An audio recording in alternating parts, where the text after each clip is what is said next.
भारत के राष्ट्र निर्माता, भारत के संविधान के शिल्पकार डॉक्टर बाबा साहब आम्बेडकर, उसी प्रकार से भारत की इस पवित्र धरती पर समता और भाईचारा इस विचार को आगे बढ़ाने के लिए जिन संतों महापुरुषों ने संघर्ष किया, अपने जीवन का बलिदान किया, उन सभी संतों महापुरुषों को सबसे पहले मैं विनम्र अभिवादन करता हूं। आज झिलमिली इस गांव के प्रांगण में भारतीय बौद्ध महासभा शाखा झिलमिली इनके तत्वाधान में आज संविधान दिवस का कार्यक्रम आयोजित किया गया है। उसी प्रकार से इस संविधान दिवस के उपलक्ष्य में यहाँ पर डॉक्टर बाबा साहब आम्बेडकर सामाजिक न्याय भवन के परिग्रहण कार्यक्रम का भी आयोजन किया गया है और इस कार्यक्रम में विशेष रूप से उपस्थित आदरणीय सविता ताई, उसी प्रकार से अभी अपने अनमोल वचनों से हमें अभिभूत करके गए ऐसे वैशाली मैम, यहाँ पर मेसराम जी, भावे जी, उसी प्रकार से यहाँ के कार्यकर्ता सूर्यवंशी जी, नागवंशी जी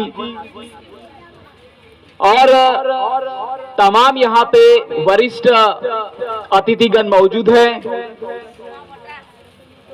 यहाँ पर गांव के समस्त नागरिक मौजूद है। उसी प्रकार से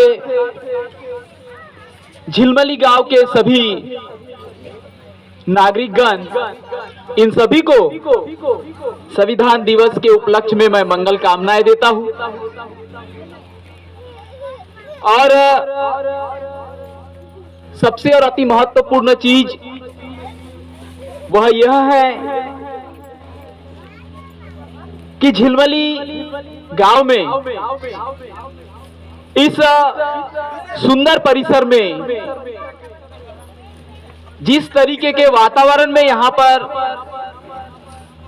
इस भवन का निर्माण की आधारशिला रखी गई है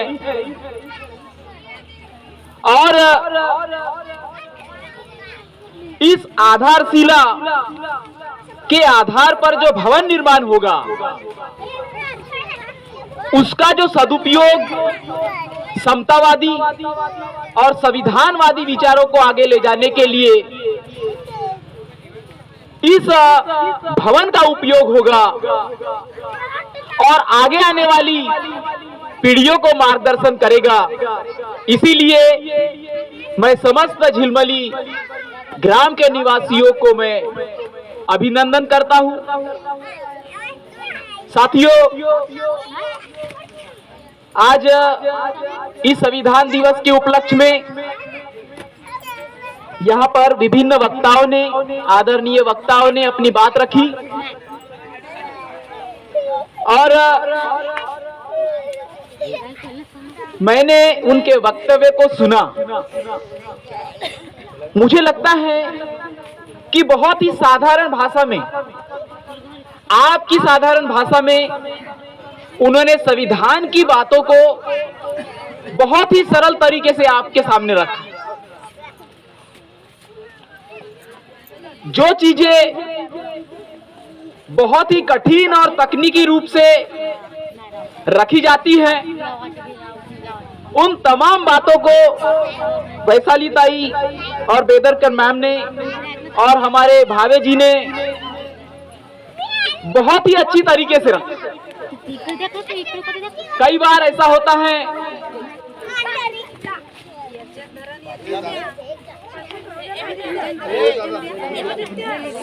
5 मिनिट थांबा, मी जास्त वेळ घेणार नाही कारण का सगळा आम्ही बोललेच आहेत, तर मी फक्त 5-10 मिनिट घेणार।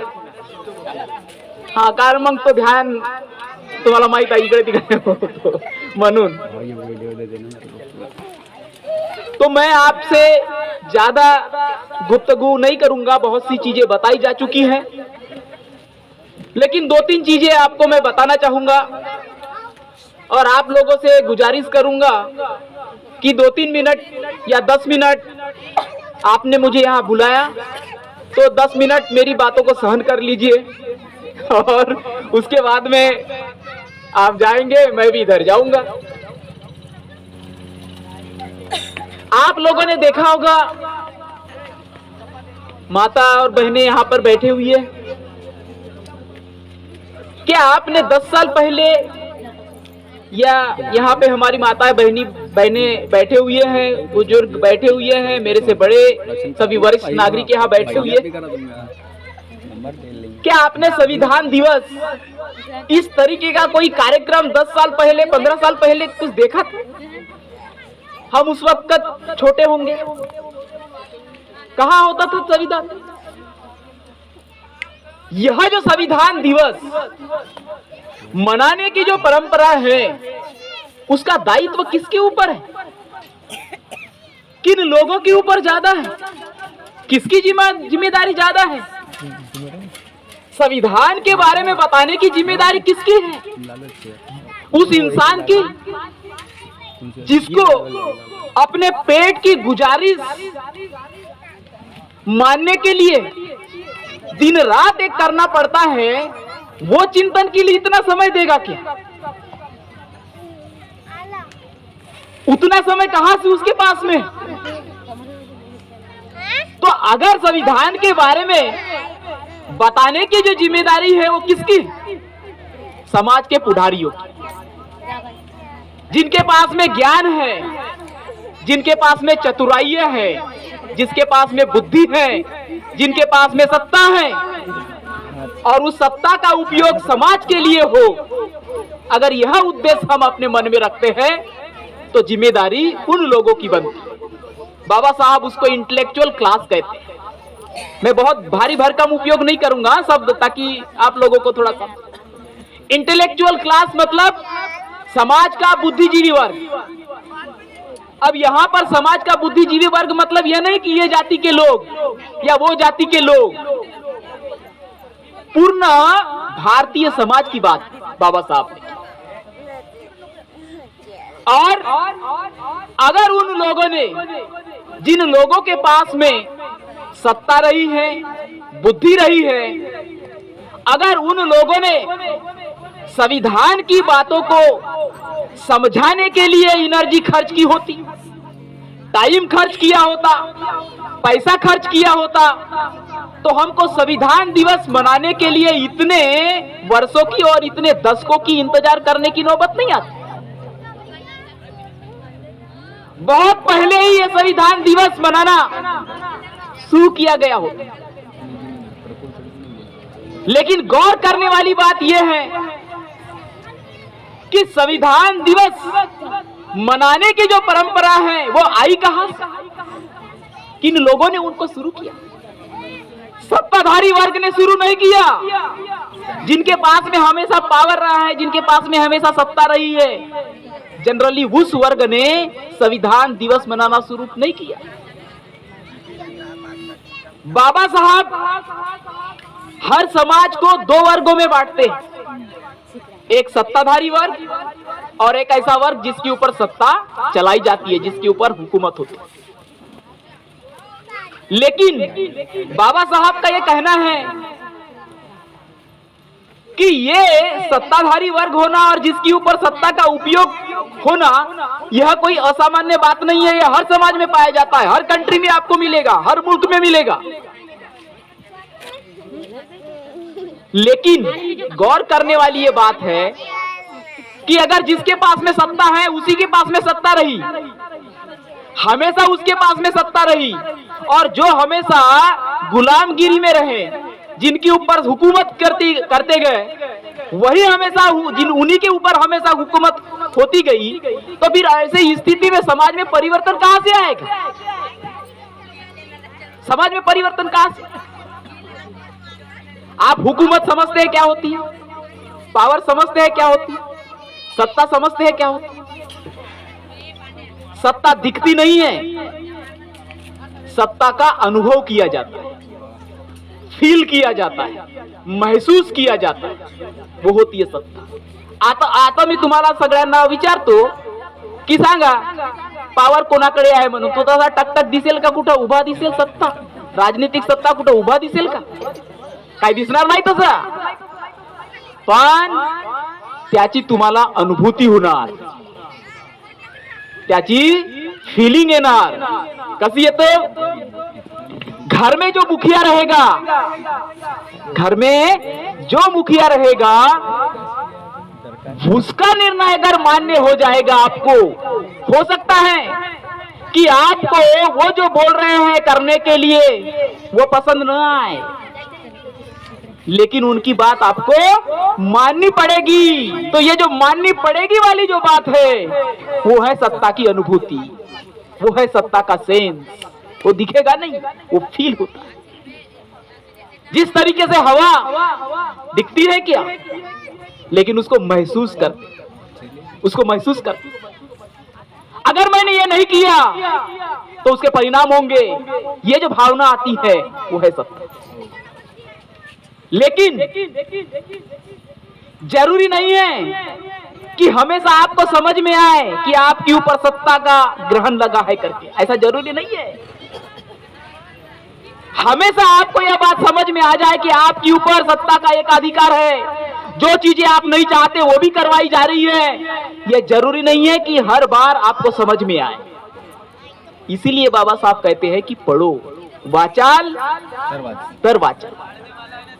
वाचाल तर वाचाल याच्यासाठी नाही की खावाले मिळेल तेव्हाच वाचाल, याच्यासाठी नाही, इस बात के लिए, समझने के लिए कि किस वक्त आपको गुलामी में रखने का षड्यंत्र हो रहा है, कई बार आपको समझ में ही नहीं आएगा और ताउम्र आपकी गुलामी में निकल जाएगी, ताउम्र। और बाबा साहब इसीलिए कहते हैं कि जब गुलाम को गुलाम होने की जानी होगी तो तभी वो बंड करके विद्रोह करने के ऊपर उतारू हो जाएगा। लेकिन जब तक आपको जानी भी नहीं है तो पूरा उम्र भी उसी गुलामी में निकल सकता है, पूरा गुलामी में आपका उम्र निकल सकता है। और इसीलिए जो सत्ताधारी वर्ग होता है उसको दूसरे लोगों को सत्ता में रखने के लिए नए नए षड्यंत्र करने पड़ते हैं। डायरेक्टली आपके ऊपर वार होगा तो आप सजग होंगे, लेकिन अगर इनडायरेक्टली का मतलब समझ रहे हो ना, परोक्ष रूप से, इनडायरेक्ट रूप से, जैसे कि आपको समझाने के लिए बताता हूं मैं। इनडायरेक्ट का मतलब क्या होता है समझाना जरूरी है। आप अभी हम ज्यादा लोग नहीं है तो कुछ छोटी छोटी चीजें। अभी गांव में आपने देखा होगा, हम कई बार देखते हैं द्वेष के कारण, घृणा के कारण क्या होता है, हम डायरेक्टली किसी को नहीं बोलते। आप समझ रहे हो, आप समझदार हो, आप मैं क्या कहना चाहता हूं। डायरेक्टली आक्रमण नहीं करते बातों से, आप समझ रहे हो क्या, इनडायरेक्टली बोलेंगे। बड़े लोग हो गए, ये आ गए, आप समझ रहे हो। इस तरीके से इनडायरेक्ट तरीका उपयोग किया जाता है। सत्ताधारी लोग भी इस चीज को जानते हैं, हमेशा सत्ता में रहने वाले लोग इस चीज को जानते हैं, वो बारीकी से जानते हैं कि किस तरीके से क्या चीज होनी चाहिए करके। इसीलिए बाबा साहब को पूरा अपना जीवन लगा देना पड़ा, अपने परिवार को न्यौछावर कर देना पड़ा इन सारी चीजों को आप और हम सब लोगों के सामने रखने के। समाज में होने वाले रीति रिवाज, समाज में होने वाले सांस्कृतिक कार्यक्रम, समाज में होने वाली बातें, मीडिया में और टीवी में होने वाली बातें, मीडिया और टीवी में आप जो सीरियल देखते हैं वो, उसके आधार पे जिस तरीके से आप रीति रिवाज मानते हो, वो आपके ऊपर होने वाले संस्कार, ये सारे के सारे सत्ता को प्राप्त करने वाले हथियार भी हो सकते हैं और उसकी अनुभूति आपको नहीं हो सकती। ये भी आपको पता ही नहीं चलेगा। आपको एक उदाहरण देना चाहता हूं। अभी आप सब लोगों को पता है फेसबुक नाम की कोई चीज होती है, आई वगैरेला कदाचित माहित नसणार। फेसबुक नावा ऐकलाय काय तुम्ही? कानावर आला का फेसबुक? कानावर आला असेल ना? व्हॉट्सअप, फेसबुक, ट्विटर कानावर येत असतील, तुम्हाला माहित नसेल काय आहे ते, पण कानावर येत असतील। बरोबर, पोरं म्हणतात हे सगळे। आता लहानचा मुलगा असेल त्याला विचारा तो त्यालाही माहित आहे, माझ्या मुलाला त्याचा माहित आहे। आता सांगितलं की त्याचा किती दुरुपयोग होत आहे म्हणून। फेसबुक आपको व्हाट्सएप भी पता है, फेसबुक भी पता है। मैं ये मान के चलता हूं कि थोड़ा आइडिया तो हुई होगी। इतना ज्यादा उसका अंबार हो चुका है पूरे विश्व में कि कह नहीं सकते। फेसबुक पे इतने वार प्रतिवार होते हैं, इतने गाली गलौज होती है कि उसका सदुपयोग होने के बजाय आज उसका दुरुपयोग ही ज्यादा। हम जब चौथी पांचवी में थे, भाई जी को पता होगा, मेसराम जी को और समस्त इनको पता होगा, निबंध आता था। वो मेरे विद्यार्थी संतोष जी हंस रहे मस्त। निबंध होता था। निबंध क्या होता? विज्ञान दान या वरदान या अभिशाप, ऐसा होता था पहले। लिहार मुलांनो, साप या अभिशाप, बराबर है। तो ये जो फेसबुक पे गाली गलौज होना, व्हाट्सएप पे गाली गलौज होना और फेसबुक का उपयोग सकारात्मक विचारों को आगे ले जाने की बजाय इस प्रकार की नकारात्मक एनर्जी को ज्यादा ले जाना हो रहा है, तो उससे उस समाज का प्रतिबिंब दिखाई देता है। समाज किस तरीके से जा रहा है, किस तरफ जा रहा है, समाज में किस तरीके से वैचारिक क्रांति हो रही है, नहीं हो रही है, वो समाज का प्रतिबिंब होता है। अगर गाली गलौज वहां पर सरेआम हो रही है तो उसे दिखता है कि हमारा समाज किस तरफ जा रहा है। सकारात्मक विचारों को ज्यादा तवज्जो नहीं दी जाएगी।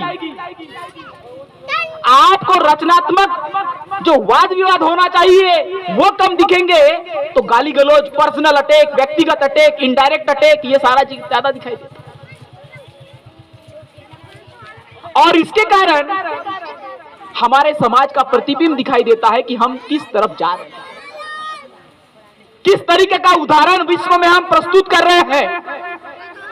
बात बहुत होती है विश्व गुरु बनने की, लेकिन उसका प्रतिबिंब हमको इन छोटी छोटी चीजों में भी दिखाई देता है।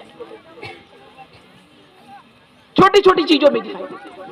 मैं आपको जो बात बताने वाला था वो ये बात है फेसबुक वाली। अभी 2 दिन पहले, मैं जनरली फेसबुक पे अभी कम क्रियाशील हूं, ज्यादा मैं, लेकिन कभी कभी 5-10 दिनों में एक बार देख लेता। मुझे बहुत दुख होता है और स्वाभाविक है आप लोगों में से सभी लोगों को दुख होता होगा। कई बार ऐसा लगता है कि इसको अनफ्रेंड कर दिया जाए। अपनी जो, आप सब लोगों को पता है कि फेसबुक में आपके फ्रेंड्स होते हैं, फ्रेंड्स दोस्त होते हैं। तो अगर आपने कुछ फेसबुक पे लिखा तो आपको दोस्त को दिखेगा, और अगर सभी लोगों को दिखाना है तो उसमें टिक करना पड़ता है, बटन दबावं लागते त्याचा। समजला ना तुम्ही? तो सगळ्यांना दिसेल। तो उस पे 2-3 दिन पहले मैंने देखा, यह अति महत्वपूर्ण चीज है, ये मैं आपको बताना चाहता हूं। उसमें किसी ने लिखा कि देखिए घर में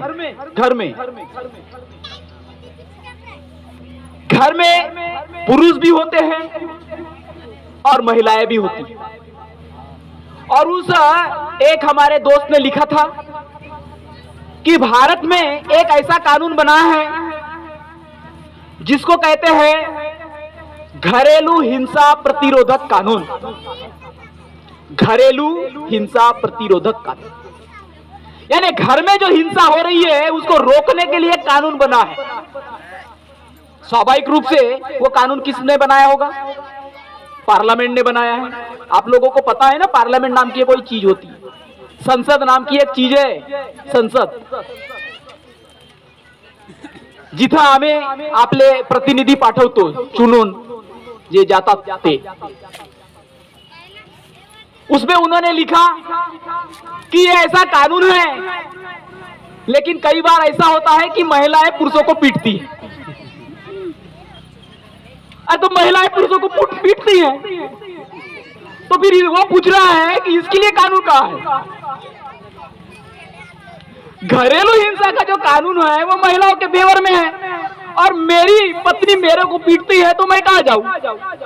ये उसका प्रश्न ये उसका प्रश्न है, मैं कहाँ जाऊं? अब मैं ये सोच में पड़ गया कि इसको कैसे बताए। और ऐसा नहीं है कि जो लिखने वाला है वो पढ़ा लिखा नहीं है, ऐसा नहीं है कि वो पढ़ा लिखा, उसके लिए भी कानून है। ऐसा नहीं है कि उसके लिए कानून नहीं है। जब हम पुरुष और महिला एक बराबर बोल रहे हैं तो ऐसा नहीं है कि उसके लिए कानून नहीं है, उसके लिए भी कानून है। लेकिन वो स्पेशल कानून इसीलिए बनाया गया है क्योंकि हमारे समाज का पृष्ठभूमि वैसी है, हमारा समाज में जिस तरीके से हम देखते हैं उसके लिए वो विशेष कानून बना। अगर आप पढ़ोगे ही नहीं, अब देखिए उन्होंने क्या क्यों लिखा है वैसे, ये एक सोच दिखाती है, ये दिखाता है कि उसका पूर्वाग्रह कितना तेज है। इतना ज्यादा अंधों पे उसका पूर्वाग्रह आ गया है कि उसने खोज ही नहीं किया कि इसके लिए दूसरा कानून भी है क्या। आपका पूर्वाग्रह, आपका घमंड, आपका अज्ञान इतना हावी हो जाता है कि आपको रोकता है वो कि आगे और कुछ होगा तो मैं उसके लिए ढूंढूं, पढ़ाई करूं। ये इसका उदाहरण। लेकिन बात यहां तक ही नहीं है सीमित। दूसरी बात जो सबसे इंपॉर्टेंट है वो मैं आपको बताना चाह रहा हूं। उसके नीचे कमेंट लिखते हैं, टिप्पणियां लिखते हैं। एक लोकांना लिहिला त्याच्या खालती मग सगळे लिहितात हा फलाना ढेकाना हे ते, तो जातच जाते, त्याचा काही लिमिट नाही। पैसे लागते तर लिमिट असते, पण तिथं आता पैसे नाही लागत म्हणून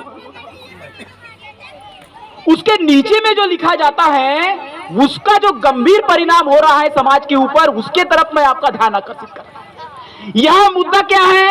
मुद्दा है एक कानून का। वो कानून पार्लियामेंट बनाती है।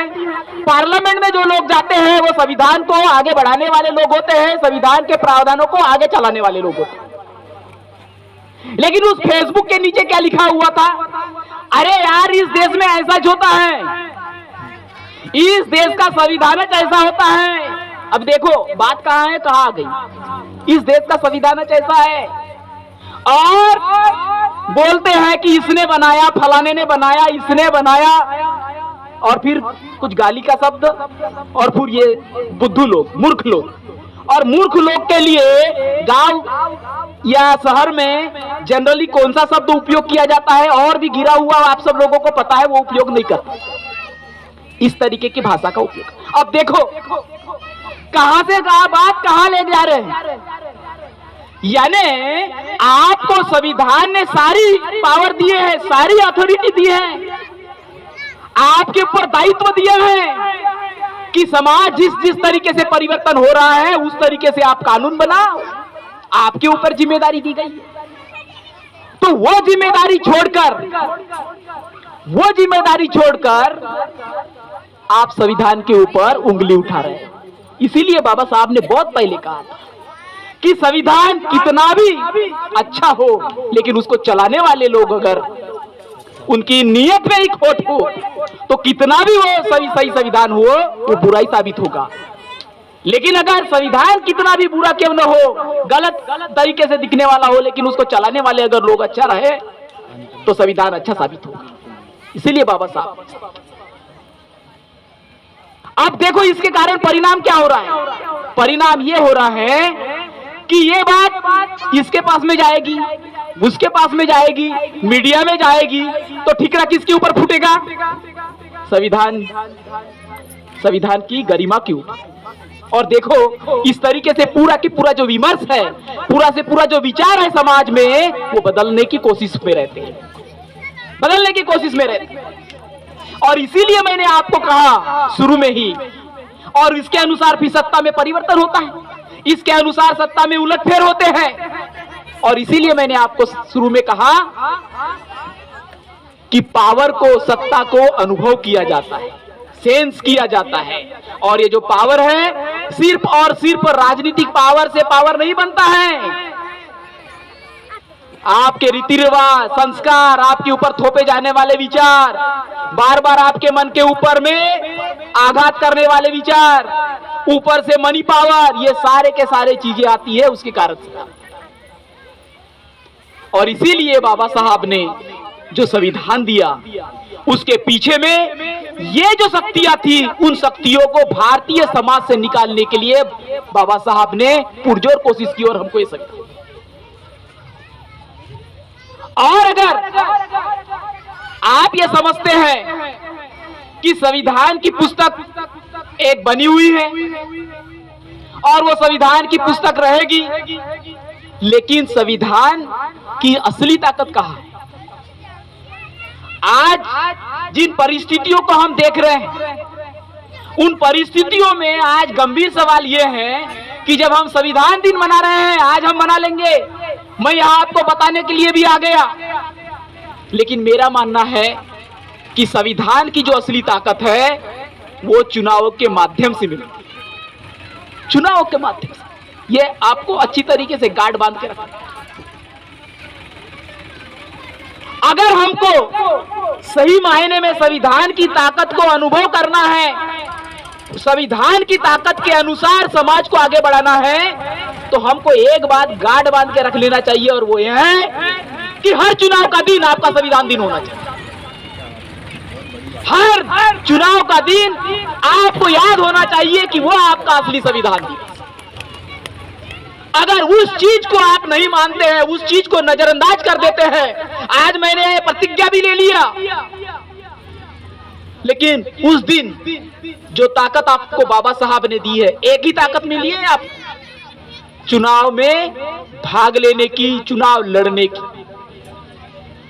लेकिन अगर आपने जो वोट दे रहे हैं, उस वोट देने के दिन आप संविधान की प्लेज को, संविधान की उद्देशिका को याद नहीं रखते, तो आप कितने भी ऐसे उत्सव मनाते जाइए, आपको कोई परिवर्तन दिखाई नहीं देगा। उल्टा बाबा साहब ने जिस समाज की कल्पना की थी, उसके विपरीत ही समाज आपको दिखाई देगा। संविधान बना रहेगा। और इसीलिए साथियों, हम सब लोगों को और आप सब लोगों को, जो महिलाएं, हमारी माताएं, बहनें, पत्नी, फ्रेंड बनके हमारा साथ देती हैं, हमको बड़ा करती है, हमारे ऊपर संस्कार लाती है, उन सभी महिलाओं को, माताओं, बहनों का मैं गुजारिश करूंगा कि आप विचारों में परिवर्तन हो रहा है या नहीं हो रहा है, इसके ऊपर ध्यान दीजिए। मेरा लड़का पढ़ गया, मेरे लड़कों को नौकरी लग गई, मेरा लड़का या लड़की कलेक्टर बन गई, मेरा या लड़का या लड़की टीचर बन गई, ये बातें ज्यादा मायने नहीं रखेगी। मायने ये रखेगी कि आपने उनके ऊपर विचार परिवर्तन का संस्कार रखा या नहीं रखा। मैं बन गया कलेक्टर या टीचर भी, लेकिन मैं अंधविश्वासों में फंसा हुआ हूं, और अंधविश्वासों में फंसा होने के कारण मेरी ताकत का उपयोग अंधविश्वासों के लिए किया जाएगा। तो फिर ऐसी स्थिति में आपकी पीढ़ी में और आने वाली पीढ़ी में क्या परिवर्तन हो जाएगा? कोई परिवर्तन नहीं हो जाएगा। और इसीलिए जहां ऐसी चीजें दिखती है, उसी वक्त बिना मुहूर्त किए हुए उस विचार को वहीं पर रोकने की कोशिश कीजिए, उसको सही दिशा देने की कोशिश कीजिए। और नहीं तो आप देखेंगे कि मेरे जैसे कई टीचर, कमिश्नर, प्रोफेसर बन तो जरूर जाएंगे, लेकिन समाज में परिवर्तन होता हुआ दिखाई नहीं देगा। हमारी आर्थिक स्थिति सुदृढ़ हो जाएगी कुछ हद तक, लेकिन उस आर्थिक स्थिति का उपयोग गलत विचारों को आगे ले जाने के लिए, और विचार ये डिसाइड करते हैं कि सत्ता की दिशा किस तरफ जाएगी, और सत्ता की दिशा जिस तरफ जाएगी उस तरफ आपको दिखाई देगा कि वही लोग सत्ता में दिखाई देंगे। और इसीलिए डॉक्टर बाबा साहब अम्बेडकर में मैं लास्ट का एक अति महत्वपूर्ण जो चीज है, जो आपके साथ में शेयर करना चाहूंगा। आपको कितना समझ में आता है मेरी बातें? मुझे उम्मीद है कि कुछ चंद बातें आपको समझ में आ रही है। और इसीलिए डॉक्टर बाबा साहब आम्बेडकर ने ये कहा, आप सब लोग लिटरेट होंगे। लिटरेट है वो उस मायने में शिक्षित नहीं, मतलब जिनको पढ़ना लिखना आ जाता है, जनरली टेक्निकली ये कहा जाता है कि वो लिटरेट है। लेकिन बाबा साहब ने लिटरेट शब्द को, यानी शिक्षित इस शब्द को, और इंटेलिजेंट शब्द को अलग अलग रखा। लिटरेट होने का मतलब इंटेलिजेंट होना नहीं है, और इंटेलिजेंट होने का मतलब यह नहीं है कि वो लिटरेट ही रहना जरूरी है। आप समझिए इस चीज को। बाबा साहब ने यह कहा कि इंटेलिजेंट होने के लिए जरूरी नहीं है कि आपको स्कूल ही जाना जरूरी है, पीएचडी होना जरूरी है, एमए ही होना जरूरी है, ये बाबा साहब ने। और आप लोगों ने देखा होगा कि हमारे जितने भी संत महापुरुष हुए हैं, जिन्होंने समतावादी आंदोलन को आगे ले जाने वाले, उनमें से कितने ऐसे पीएचडी धारी थे? नहीं थे। तो इंटेलिजेंट होना और लिटरेट होना ये दोनों अलग चीज है। और इसीलिए आप अगर ये समझते हैं कि नौकरी लग गई उसी के कारण आपका विचार परिवर्तन होगा, ये जरूरी नहीं। और इसीलिए बाबा साहब ने 3 शब्द दिए हैं। 3 शब्द दिए। कौन से हैं 3 शब्द? इसको सुन लीजिए और उसके बाद में आप अपने मार्ग पे जाइए, हम अपने मार्ग पे जाइए। ये 3 शब्द क्या है? ये 3 शब्द डॉक्टर बाबा साहब आम्बेडकर ने समाज सुधारकों के लिए उपयोग किए। बाबा साहब का ये कहना है कि ये 3 गुण, ये 3 जो विशेषण है, किसी भी समाज में, जो समाज में परिवर्तन जो लाने वाले लोग हैं, बुद्धिजीवी लोग हैं, आगे बढ़ने वाले जो लोग हैं, उनमें होना और दिखाई देना जरूरी है। या ऐसा होता है कि अगर जो समाज परिवर्तन के इस काम में लगे हुए हैं, उनमें ये 3 बातें दिखाई देती है। बाबा साहब का एक, उन्होंने अपनी जो पुस्तक है रानडे, गांधी एंड जिन्ना, एक पुस्तक लिखी। बाबा साहेबांची एकाची पुस्तकाचं नाव सांगा तुम्ही। बाबा साहेबांनी लिहिलेली एखाद पुस्तकाचं नाव सांगा। सांगा मॅम, जोरात थोडा बोलाल का? बोला ना। हाँ, ओके, ठीक है, तुम्ही सांगा मॅम। बुद्धा एंड इज धम्म, बुद्ध और उनका धम्म, बुद्ध आणि त्यांच्या धम्म, हे पुस्तक लिहिली। पण एकच लिहिली आहे का? हे बाकीचे लोक काही सांगूनच काय?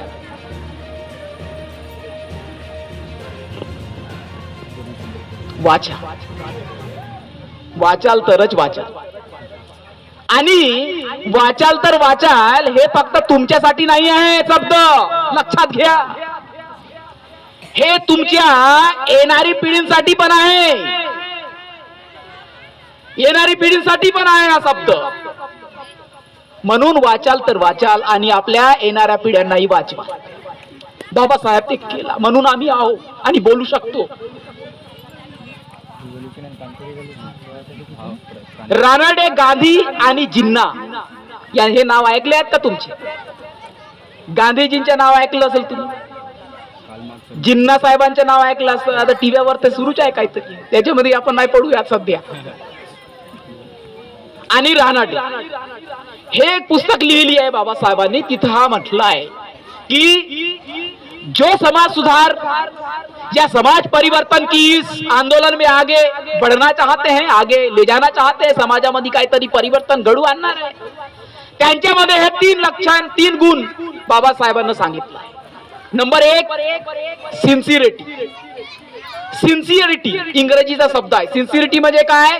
कोणताच काम आपण जेव्हा करतो तर त्याच्याबद्दल आपली चिकाटी, त्याच्याबद्दल आपला विश्वास, त्याच्याबद्दल आपला ठाम म्हणजे कमिटमेंट, म्हणजे त्याच्याबद्दल इमानदारी। आता जसा हा तुम्ही काम केले ना, अच्छा, तर हा असं झालं असेल का काम? कोणीतरी पुढाकार घेतला असतील। आमच्या यायच्या अगोदर इथं कोणीतरी आले तुमच्या गावावरून, इकडून तिकडून, त्यांनी हे विचार केला, अरे जल्दी करो जल्दी करो, हे करो हे करो, कोणीतरी आले असतील। तुमच्या इथं यायच्या अगोदर हे सब मंडप वगैरे पूर्ण केले असेल कोणी? बरोबर आहे की नाही? काल 2 दिवसापासून 5 दिवसापासून हे तयारी असेल. सिन्सिरिटी, मेरा क्या काम है उसके प्रति सिन्सिरिटी. दूसरा इंटेलेक्ट. इंटेलेक्ट का मतलब बुद्धि, विजडम होना जरूरी है.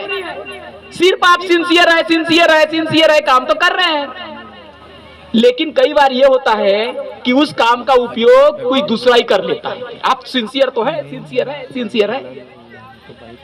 तो आप सब लोगों को पता है मानवीय प्रवृत्ति होती है, किसी का किसी तरीके से उपयोग कर लेते हैं. आप सब लोगों को पता है, आपको इस बारे में ज्यादा जानकारी देने की कोई जरूरत नहीं है. कौन किसका किस तरीके से उपयोग कर लेता है कुछ पता नहीं चलता. और इसीलिए इंटेलेक्ट होना, पढ़ना, जानकारी होना ये बहुत जरूरी है. और तीसरा और अति महत्वपूर्ण जो चीज है वो है सोशल पर्पस, यानी सामाजिक उद्देश्य. आपका सामाजिक उद्देश्य क्या है? हम पूरी लाइफ अपने उद्देश्य की पूर्ती के लिए लढते रहते. आता तुम्ही एके दिवशी आलाय आणि मग बाकीच्या दिवशी मग हे 4-5 लोक सांभाळत राहतील, ते कार्यकर्ता हो ते सांभाळत राहतील. असं नाही. तुमचा पर्पज, अरे व्यक्तिगत पर्पज तर पूर्ण जीवनभर चालतच असते, पण सोशल पर्पज, समाज परिवर्तन आणि जे परिस्थिती तुम्ही बघत आहात आणि त्या परिस्थितीबद्दल तुम्हाला संताप येतो, पण तुम्ही जर वेळच देणार नाही, सामाजिक कामामध्ये हातभार लावणार नाही, तुमच्या घरी कोणताच माणूस त्या सामाजिक कामामध्ये जात नाही, तर मग समाजामध्ये परिवर्तन काय होईल? आणि तुम्ही संताप करत राहा. Social purpose. मी कलेक्टर झालो, मी टीचर झालो, मी इंजिनियर झालो, सगळं झालो, माझी घरची परिस्थिती बदलली, सगळं झाला, माझ्यासाठी झाला, माझ्या परिवारामध्ये आला परिवर्तन, पण सोशल पर्पज मध्ये काय? तुम्ही जे बनले आहात ते कोणाच्या तरी त्याग आणि बलिदानाच्या मुळेच आहात. आणि का बरं त्यांनी केला? कारण का त्यांच्या जीवनामध्ये त्यांनी सोशल पर्पज पण ठेवला, म्हणून तुम्ही काहीतरी बनल्या. आता तुमची जिम्मेदारी आहे की सामाजिक एक उद्देश ठेवून काहीतरी कराल. सोशल पर्पज ह्या 3 गोष्टी सांगितल्या. जर आमच्या जीवनामध्ये सोशल पर्पजच नाही काही, तर आम्ही आपल्या त्या कामामध्ये लागले राहू. आणि त्यामुळे हमको जो भी समय मिलता है, जो भी हम कंट्रीब्यूशन दे सकते हैं, टाइम का, बुद्धि का या फिर ट्रेजर का कुछ छोटा मोटा योगदान, वो हमें करना चाहिए. मेरा मानना यह है कि जो भी समतावादी विचारधारा में विश्वास रखने वाले लोग हैं, सामाजिक परिवर्तन के लिए चिंतित जो भी लोग हैं, उनके घर से 1 या 2 व्यक्ति सामाजिक आंदोलन में उतरना जरूरी है. अगर आप चाहते हो कि कुछ समाज में बदलाव दिखे, बाबा साहब और राष्ट्रपिता महात्मा ज्योतिराव फुले और तमाम महापुरुषों के अनुसार अगर हम चाहते हैं तो ये होना चाहिए. अब क्या हो रहा है?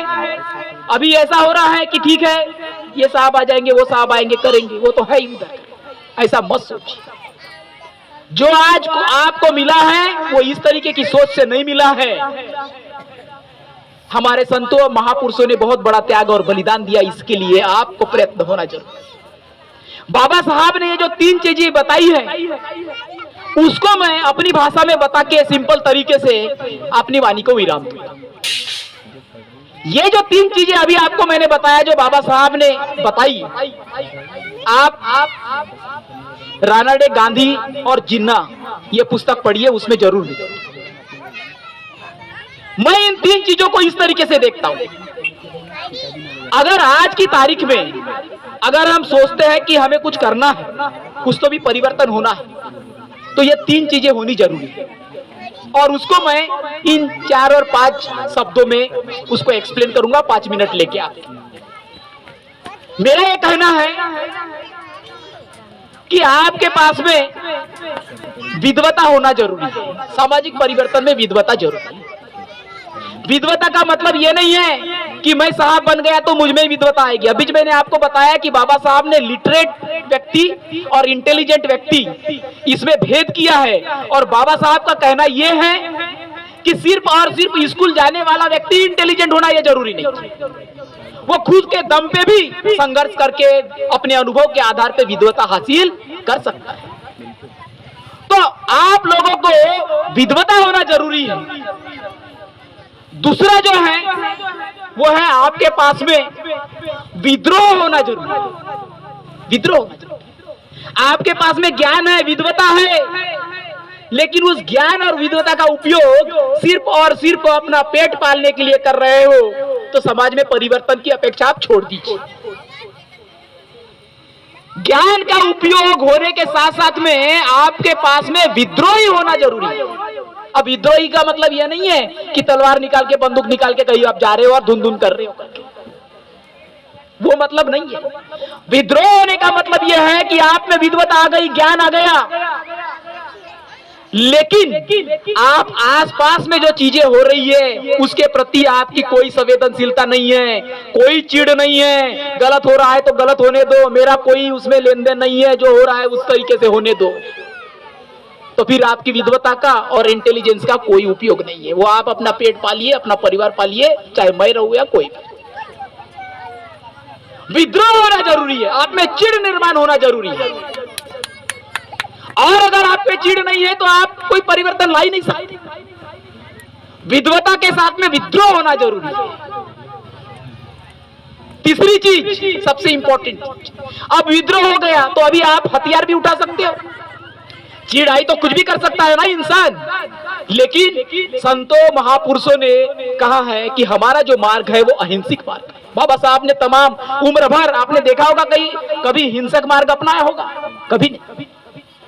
और इसीलिए विद्वता और विद्रोह के अलावा आपके पास में विचारधारा होना चाहिए। आपके विद्रोह को एक विशेष डायरेक्शन मिलना जरूरी है। विचारधारा अलग अलग प्रकार की हो सकती है।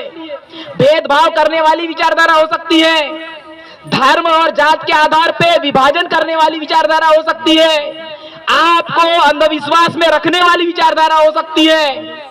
तो आप में जब विद्रोह आएगा तो आप भेदभाव करने के लिए उस एनर्जी का उपयोग करोगे, इस विद्रोह का उपयोग करोगे।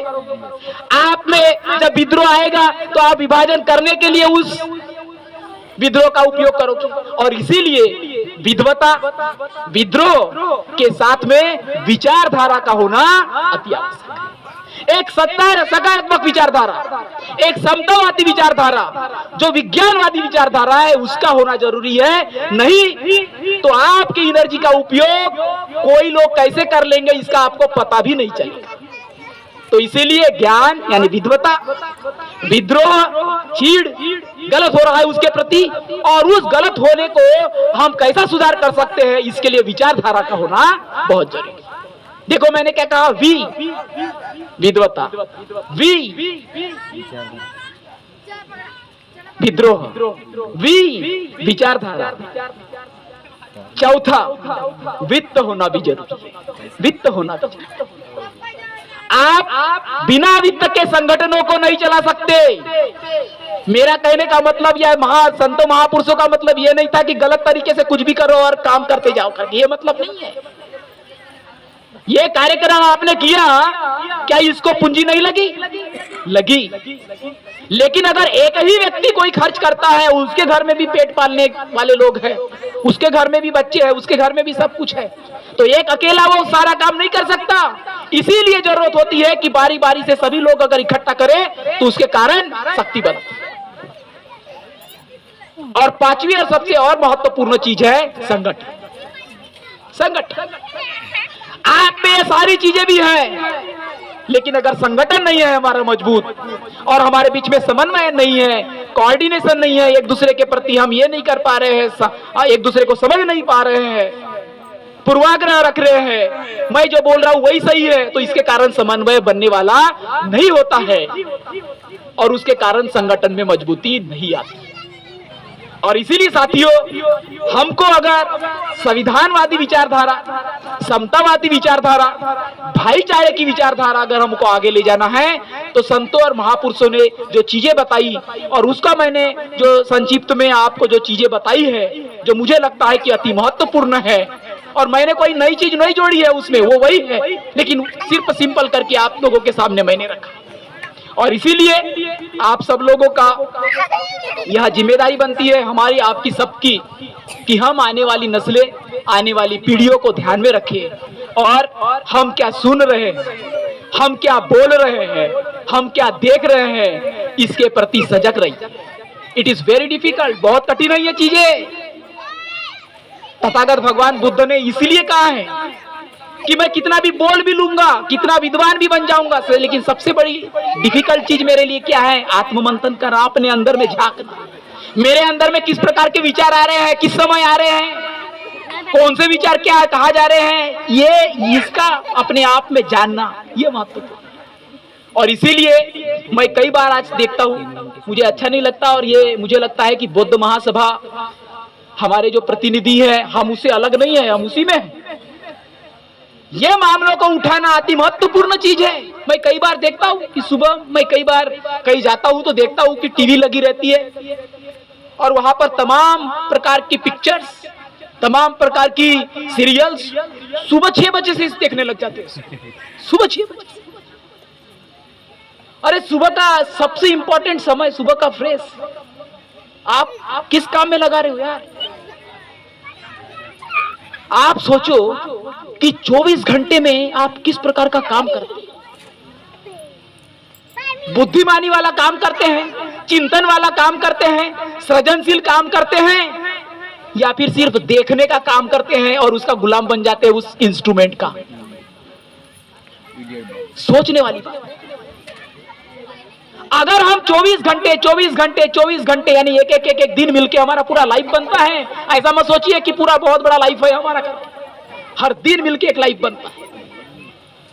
और अगर हर दिन में से आप ज्यादातर समय इसके लिए दे रहे हो और सिर्फ मनोरंजन के लिए दे रहे हो, तो समझ लीजिए कि हम कोई ज्यादा कंट्रीब्यूशन नहीं कर सकते, ना अपने परिवार के लिए कर सकते हैं, ना आगे आने वाली पीढ़ियों के लिए। हमको और आप, हमारे पास में पूंजी नहीं होगी ज्यादा, हमारे पास में बहुत बड़ा महिमा मंडल होने वाला महल नहीं होगा, लेकिन तो समय तो है, समय तो है। स्कूल जाने का हमारे पास में समय नहीं होगा, लेकिन घर में तो समय है। तो आप सोचिए कि उस समय को कहां उपयोग कर रहे हो।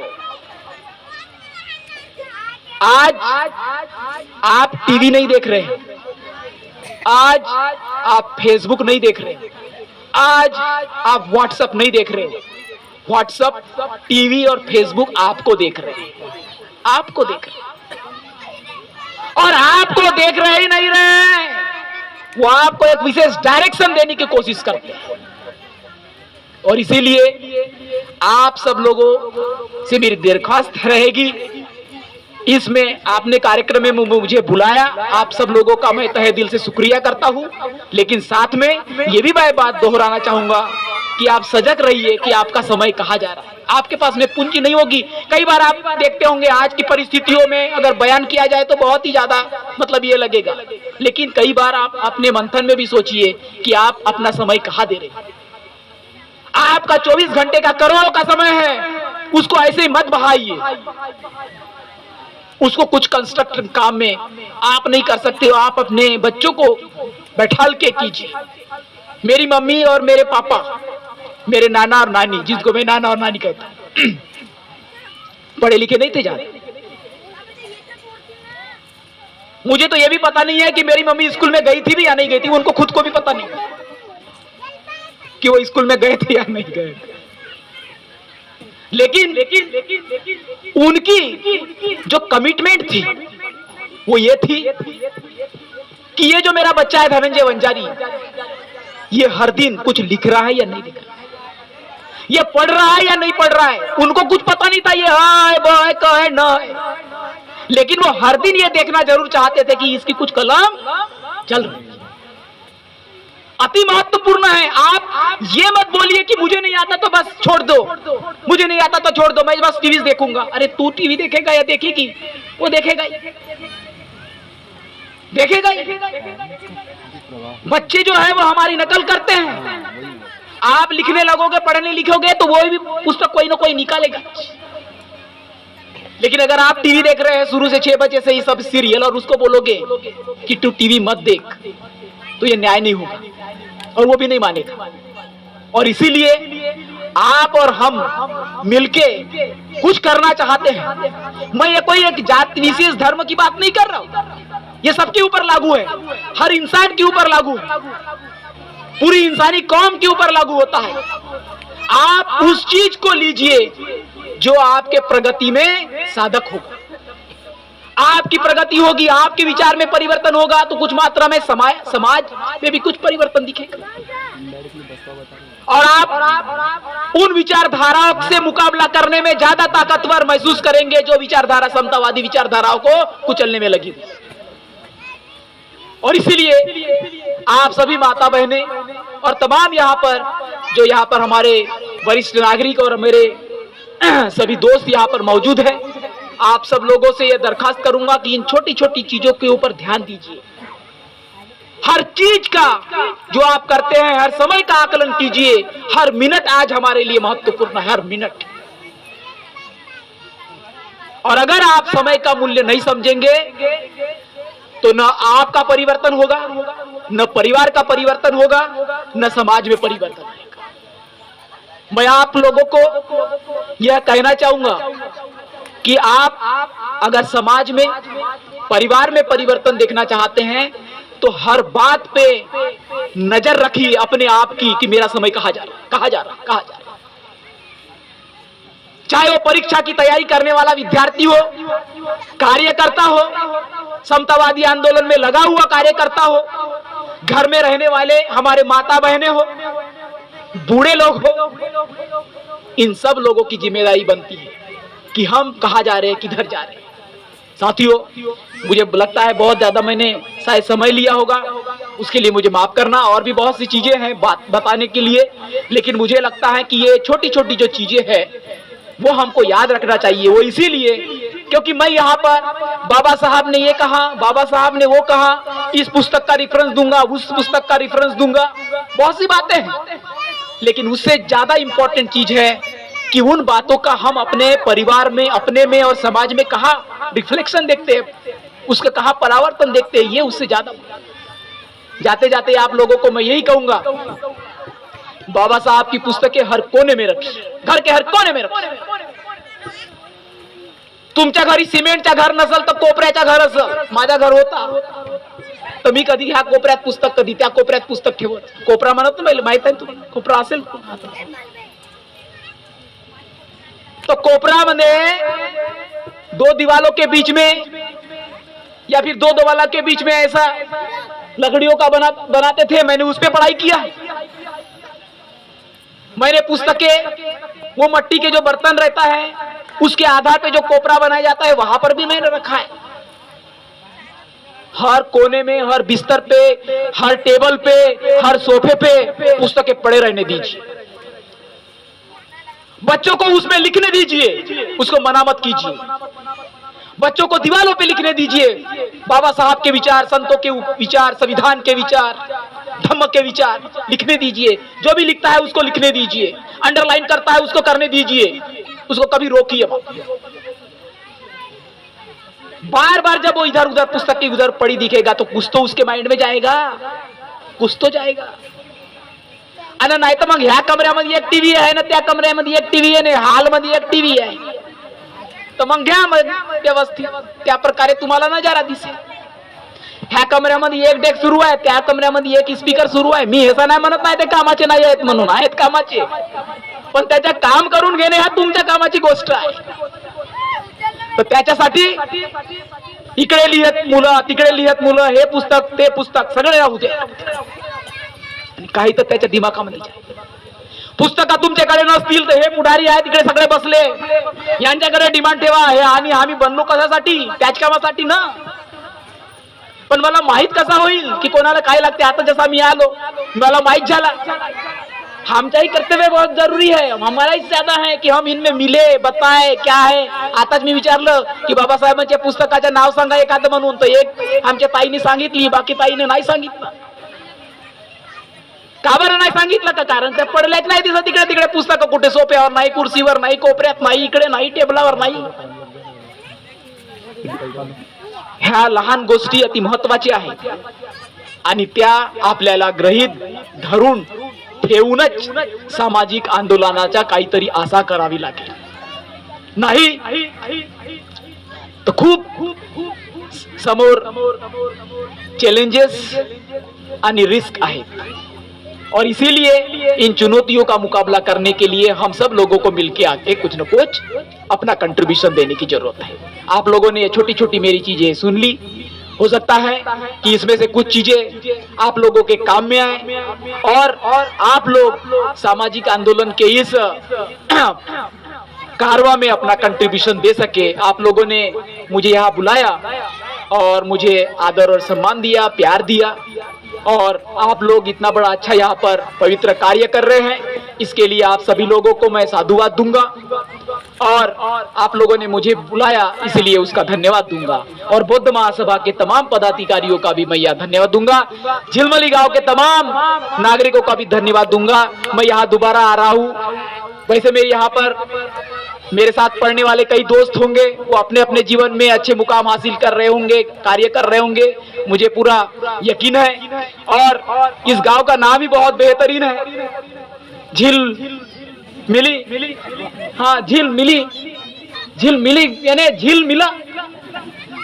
झील मिली मतलब ऐसा नहीं कि मिली चाहे वो, उसका मतलब झील मिला भी है, उसमें शामिल है वो.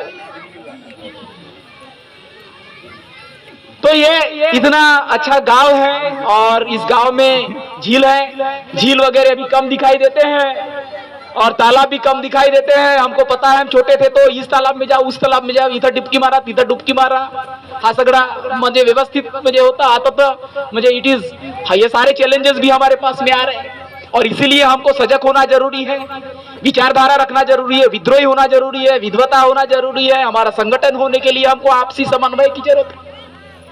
आप सब लोगों ने मेरे को सहन किया, सुना, इसके लिए साधुवाद. इतना बोल के मैं अपने वाणी को इनाम देता हूँ. जय भीम, जय भारत, जय संविधान. विचारधारा को घर घर तक पहुंचाने के लिए हमारे YouTube चैनल को सब्सक्राइब करें, लाइक करें, कमेंट करें, शेयर करें और बेल आइकन की घंटी दबाना ना भूलें.